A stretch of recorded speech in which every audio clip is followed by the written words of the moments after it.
La Universidad Católica Santa María la Antigua, en conjunto con la Escuela de Psicología, se complace en presentarles Evolución de las teorías de aprendizaje. El aprendizaje es el proceso a través del cual se adquieren habilidades, destrezas, conocimientos, conductas o valores como resultado del estudio, la experiencia, la instrucción, el razonamiento y la observación. Este proceso puede ser analizado desde diferentes perspectivas, por lo que existen diferentes teorías de aprendizaje y ha evolucionado de la siguiente manera.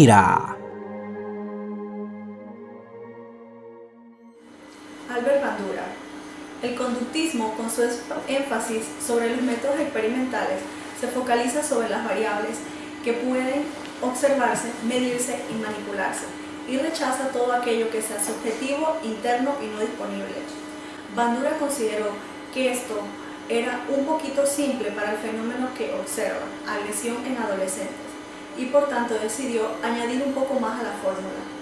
Sugirió que el ambiente causa el comportamiento, cierto, pero que el comportamiento causa el ambiente también.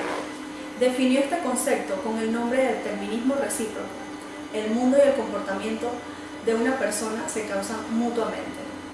Dentro del aprendizaje mediatizado de Albert Bandura existen tres elementos: el individuo, el ambiente y el comportamiento.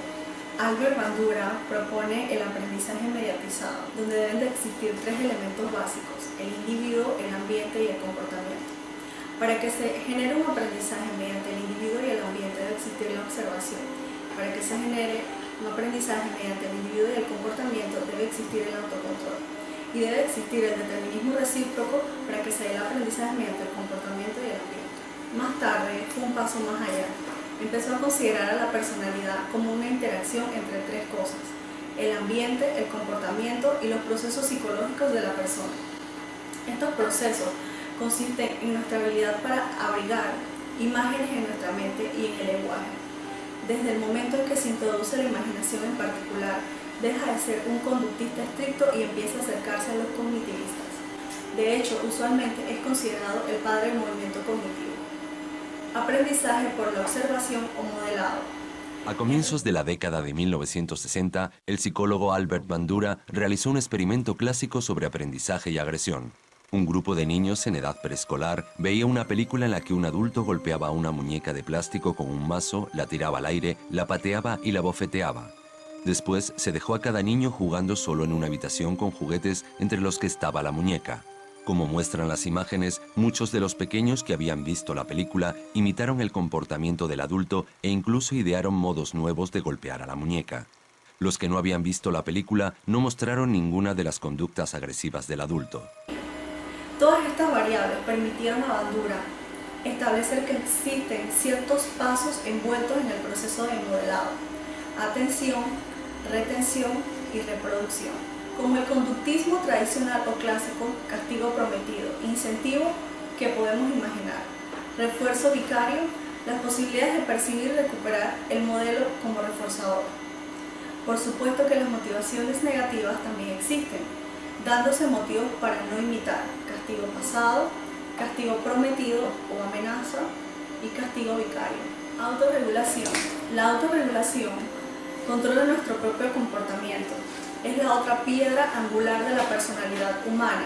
En este caso, Bandura sugiere tres pasos: la autoobservación, el juicio y la autorrespuesta.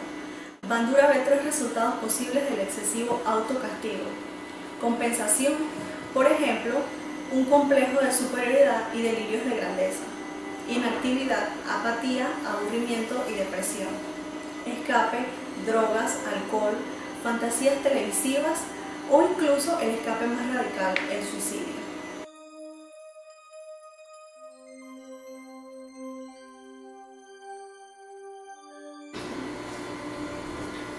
Lev Vygotsky. El constructivismo es una posición compartida por diferentes tendencias de la investigación psicológica y educativa. El constructivismo sostiene que el aprendizaje es esencialmente activo. Una persona que aprende algo nuevo lo incorpora a sus experiencias previas y a sus propias estructuras mentales. Constructivismo social es aquel modelo basado en el constructivismo que dicta que el conocimiento, además de formarse a partir de las relaciones ambiente y yo, es la cima del factor entorno social a la ecuación. Los nuevos conocimientos se forman a partir de los propios esquemas de la persona, producto de su realidad y comparación con los esquemas de los demás individuos que lo rodean.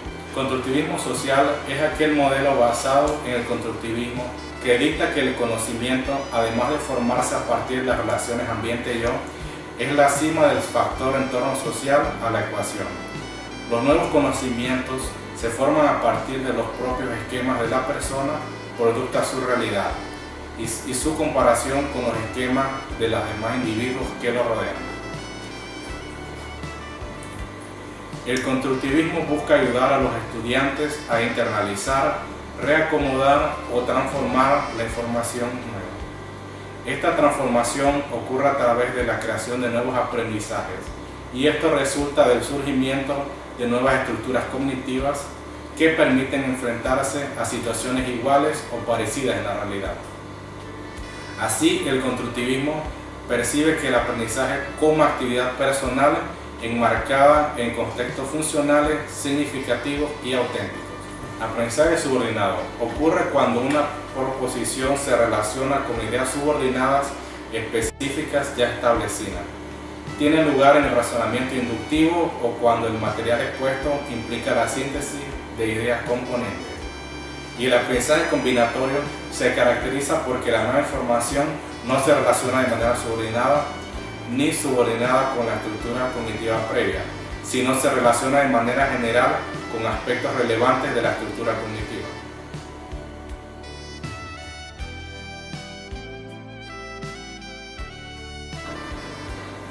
Jean Piaget, definida también como teoría del desarrollo por la relación que existe entre el desarrollo psicológico y el proceso de aprendizaje. Este desarrollo empieza desde que el niño nace y evoluciona hacia la madurez, pero los pasos y el ambiente difieren en cada niño, aunque sus etapas son bastante similares. Alude al tiempo como un limitante en el aprendizaje en razón de que ciertos hechos se dan en ciertas etapas del individuo. Paso a paso en el niño evoluciona hacia una inteligencia más madura. El enfoque básico de Piaget es llamado también epistemología genética. ¿Qué significa? Es el estudio de los problemas acerca de cómo se llega a conocer el mundo exterior a través de los sentidos. Su posición filosófica es fundamentalmente kantiana. Ella enfatiza que el mundo real y las relaciones de causa-efecto que hacen las personas son construcciones de la mente. Piaget también enfatiza que el desarrollo de la inteligencia es pues una adaptación de la persona al mundo o al ambiente que le rodea y se desarrolla a través del proceso de maduración, proceso que también incluye directamente el aprendizaje. Para Piaget, existen dos tipos de aprendizaje. El primero es el aprendizaje que incluye la puesta en marcha por parte del organismo de nuevas respuestas o situaciones específicas, pero sin que necesariamente domine o construya pues una nueva estructura subyacente. El segundo tipo de aprendizaje consiste en la adquisición de una nueva estructura de operaciones mentales a través del proceso de equilibrio. Piaget, él enfatiza tres partes dentro del aprendizaje, donde él menciona que el niño empieza a conocer y a tener un equilibrio de asimilación y acomodación, mientras que al proceso de su maduración, él llega a una organización que es una función reguladora. Es posible identificar tres elementos característicos de la inteligencia. Primer periodo, inteligencia sensoriomotriz. El periodo de la inteligencia sensoriomotriz comprende aproximadamente los 18 primeros meses de vida. Se caracteriza por el desarrollo mental. Comienza con la capacidad para experimentar los reflejos y terminar cuando el lenguaje y otras formas simbólicas de representar el mundo aparecen por primera vez. El niño primero realiza una serie de esquemas de lo que está alrededor de él y luego él solamente se va a dirigir hacia un solo objeto. El subestadio 3 habla que las reacciones cíclicas secundarias son movimientos centrados en un resultado que se produce en el medio exterior con el solo fin de mantenerlo. El niño tiene por primera vez un juguete. Él observa que está teniendo una gratificación con el juguete. Él trata de reproducirlo. El subestadio 4, coordinación de esquemas secundarios. El niño ya no trata solo de repetir o de prolongar un efecto que ha descubierto o observado casualmente, sino que persiga un fin no inmediatamente alcanzable y procura llegar a él por diversos medios. En el subestadio 5 empiezan las reacciones cíclicas terciarias. En este estadio, el niño se acomoda a situaciones nuevas y repite las acciones experimentadas pero introduciéndole variantes. Y por último, el subestadio 6, la invención de nuevos medios por vías de combinaciones mentales. El niño comienza a invertir y descubrir. Empieza a reemplazar el tanteo sensoriomotor con combinaciones mentales que le dan inmediata solución a los problemas. El segundo periodo es la inteligencia representativa. En este periodo se abarca de una edad de 11 a 12 años y se subdivide en su periodo preparatorio, donde se menciona que va desde los 18 meses aproximadamente alrededor de los 7 años. Él comprende dos estadios: el estadio preconcepcional, que es donde inmediatamente después del periodo sensoriomotor hasta alrededor de los 4 años, aquí el pensamiento, si bien es representativo, no es aún conceptual. El estadio intuitivo va aproximadamente desde los 4 años y medio hasta los 7 años. En este estadio se produce una evolución que permite a los niños comenzar a dar las razones de sus creencias y acciones, así como tomar algunos conceptos, pero su pensamiento no es aún operado. El subperiodo de las operaciones concretas. Este periodo abarca desde alrededor de los 7 años hasta la adolescencia. Comienza cuando la formación de clases y series se efectúan en la mente, o sea que las acciones físicas empiezan a interiorizarse como acciones mentales u operaciones. Tercer periodo, de las operaciones formales o abstractas. Abarca de los 11 años a los 15 y comprende dos subperiodos, el de la organización y el de la realización de combinatorio y de grupo. En este periodo, el niño piensa más allá de la realidad, es capaz de usar conceptos verbales en reemplazo de los objetos concretos y establece relaciones. Entiende y aprecia abstracciones simbólicas y conceptos de segundo orden. Pues Piaget denomina pensamiento hipotético educativo a las operaciones mentales de los adolescentes adultos. En las operaciones formales se parte de una hipótesis para alcanzar deducciones lógicas, lo que permite resolver un problema a través de la creación de un conjunto abstracto.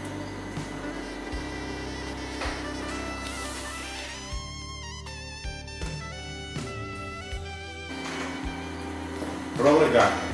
Su mayor contribución ha sido su teoría del aprendizaje, desarrollada fundamentalmente en su libro de 1965, The Condition of Learning. Gardner sostiene la existencia de distintos tipos o niveles de aprendizaje y afirma que cada uno de ellos requiere un tipo diferente de instrucción. Las categorías de aprendizaje identificadas por el autor son 5: la información verbal, las destrezas intelectuales, estrategias cognitivas, habilidades motoras y actitudes. Las tareas del aprendizaje que Gardner propone para el ámbito cognitivo se organizan en una jerarquía de progresiva complejidad y que van desde el reconocimiento perceptivo hasta la solución de problemas. Esta jerarquía a su vez da lugar a una secuencia necesaria de instrucción que establece los pasos para lograr un aprendizaje efectivo: ganar atención, informar a los alumnos de los objetivos, estimular y retroalimentar la enseñanza previa, presentar material estimulante, proporcionar orientación al alumno, averiguar el rendimiento, proporcionar información valora el desempeño y mejora de transferencia de retención.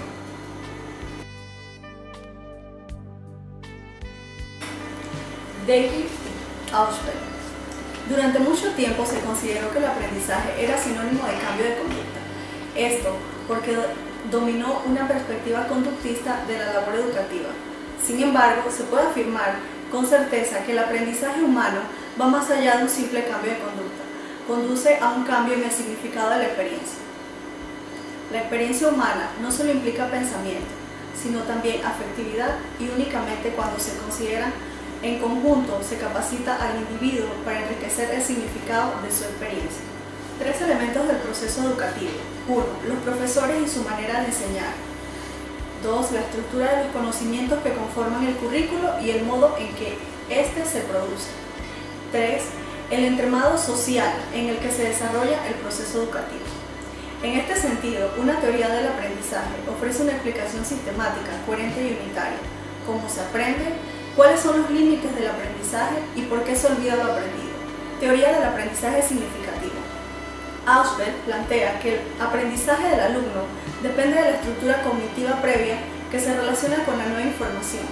Debe entenderse por estructura cognitiva al conjunto de conceptos, ideas que un individuo posee en un determinado campo del conocimiento, así como su organización. Aprendizaje significativo y aprendizaje mecánico. Un aprendizaje es significativo cuando los contenidos son relacionados de modo no arbitrario y sustancial, no al pie de la letra, con lo que el alumno ya sabe. Por relación sustancial y no arbitraria, se debe entender que las ideas se relacionan con algún aspecto existente específicamente relevante de la estructura cognitiva del alumno, como una imagen, un símbolo ya significativo, un concepto o una proposición. Esto quiere decir que en el proceso educativo es importante considerar lo que el individuo ya sabe, de tal manera que establezca una relación con aquello que debe aprender. Este proceso tiene lugar si el educando tiene su estructura cognitiva conceptos. Estas son ideas, proposiciones estables y definidas, son los cuales la nueva información puede interactuar. El aprendizaje significativo ocurre cuando una nueva información se conecta con un concepto relevante, subsunsor, preexistente en la estructura cognitiva. Esto implica que las nuevas ideas, conceptos y proposiciones pueden ser aprendidos significativamente en la medida que otras ideas, conceptos o proposiciones relevantes estén adecuadamente claras y disponibles en la estructura cognitiva del individuo y que funcionen como un punto de anclaje a las primeras. El aprendizaje significativo requiere de motivación, debe poseer deseos de aprender significativamente, requiere conocimientos previos, debe relacionar nuevos aprendizajes e ideas previas, requiere de una construcción de significados, deben ser claros y específicos. El aprendizaje significativo tiene como ventajas facilitar la adquisición de nuevos conocimientos, retención duradera de la información. Se da un aprendizaje activo y la enseñanza es personal. Aprendizaje por descubrimiento. El aprendizaje por descubrimiento, lo que va a ser aprendido, no se da en su forma final, sino que debe ser reconstruido por el alumno antes de ser aprendido e incorporado significativamente a la estructura cognitiva. El aprendizaje por recepción. El contenido o motivo del aprendizaje se presenta al alumno con su forma final. Solo se le exige que internalice e incorpore el material, leyes, un poema, un teorema de geometría, cualquier otro, que se le presenta de tal modo que pueda recuperarlo o producirlo en un momento posterior. Tipos de aprendizaje significativos. Está el aprendizaje de representaciones. Es el aprendizaje más elemental del cual dependen los demás tipos de aprendizaje. Consiste en la atribución de significados a determinados símbolos. Al respecto, Ausubel dice, ocurre cuando se igualan en significado símbolos arbitrarios con sus referentes, objetos, eventos, conceptos, y significan para el alumno cualquier significado al que sus referentes aludan. El aprendizaje de conceptos. Los conceptos se definen como objetos, eventos, situaciones o propiedades de que poseen atributos de criterios comunes y que designan mediante algún símbolo o signos. Partiendo de ello, podemos afirmar que en cierta forma también es un aprendizaje de presentaciones. Aprendizaje de proposiciones. El aprendizaje de proposiciones implica la combinación y relación de varias palabras, cada una de las cuales constituye un referente unitario. Luego estas se combinan de tal forma que la idea resultante es más que la simple suma de significados de las palabras, componentes individuales, produciendo un nuevo significado que es asimilado a la estructura cognoscitiva. El principio de la asimilación. El principio de asimilación se refiere a la interacción entre el nuevo material que será aprendido y la estructura cognoscitiva existente, originando una reorganización de los nuevos y antiguos significados para formar una estructura cognoscitiva diferenciada. Esta interacción de la información nueva con las ideas pertinentes que existen en la estructura cognitiva propician su asimilación. Aprendizaje subordinado. Este aprendizaje se presenta cuando la nueva información es vinculada con los conocimientos pertinentes de la estructura cognoscitiva previa del alumno, es decir, cuando existe una relación de subordinado entre el nuevo material y la estructura cognitiva preexistente. Es el típico proceso de subsunción. 9 eventos de enseñanza. Ganar la atención, recepción, informar el objetivo a los aprendices, expectativas, estimular el recordar aprendizaje anterior, memoria, presentar el estímulo, percepción selectiva, proveer guía de aprendizaje, codificación semántica, desempeño, respuesta, proveer retroalimentación, refuerzo, asesorar desempeño, logros, mejorar la retención y transferencia, la generalización.